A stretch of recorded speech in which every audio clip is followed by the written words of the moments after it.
So my dear బంగారమ్స్, Honda City 2026 ఒక interior walk త్రూకి స్వాగతం సుస్వాగతం. Let's get started. ఫస్ట్ మనం చూసినట్లయితే ఈ ivory black dual tone dash layout మనం చూస్తున్నాము. చాలా ప్రీమియంగా, క్లాసీ అండ్ అప్ మార్కెట్గా కనిపిస్తుంది. With updated touch screen infotainment system and updated speedo TFT console. Seats చూసినట్లయితే well bolstered beige coloured seats with ventilation function మనకు లభిస్తున్నాయి for driver as well as the passenger. Attention to detail అనేది ఎప్పటికీ మారలేదు Honda సిటీలో. మీరు చూడొచ్చు ఒకలాంటి కార్బన్ ఫైబర్ యాక్సెంట్స్ ఇక్కడ running across the central console. And ambient light కూడా చాలా మినిమలిస్టిక్ అప్రోచ్ మనకి ఆఫర్ చేస్తుంది. అండ్ ఈ స్టిచ్చింగ్ అనేది చాలా ప్రీమియం ఫీల్ని ఎన్హాన్స్ చేస్తుంది. ఇక్కడ చూసినట్లయితే మనకి brand new 10.1 inch touch screen infotainment system update చేయబడింది with wireless Android Auto and Apple CarPlay. And speedo console కూడా మనకి 7 ఇంచ్ది కొత్త TFT స్పీడో కన్సోల్ మనకి ఆఫర్ చేశారు మంచి విజిబిలిటీతో పాటు.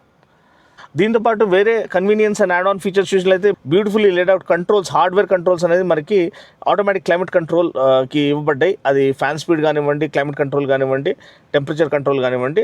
వెంటిలేటెడ్ సీట్స్ కూడా డెడికేటెడ్ బటన్స్ ఇచ్చారు. దాంతోపాటు మనకి మంచి సన్ రూఫ్ అనేది ఆఫర్ చేశారు, ఈ కాలంలో అందరూ ప్రిఫర్ చేసేది. అండ్ దాంతోపాటు electronic parking brake and auto hold function completely seals the deal in terms of comfort and convenience. So ఈ ఆల్ బ్లాక్ అటైర్లో సూపర్ అందంగా కనిపించడం మాత్రమే కాదు, ప్రాక్టికాలిటీ పరంగా కూడా Honda City scores really high. ఎందుకంటే 506 లీటర్స్ బూట్ స్పేస్ అనేది మనకి లభిస్తుంది.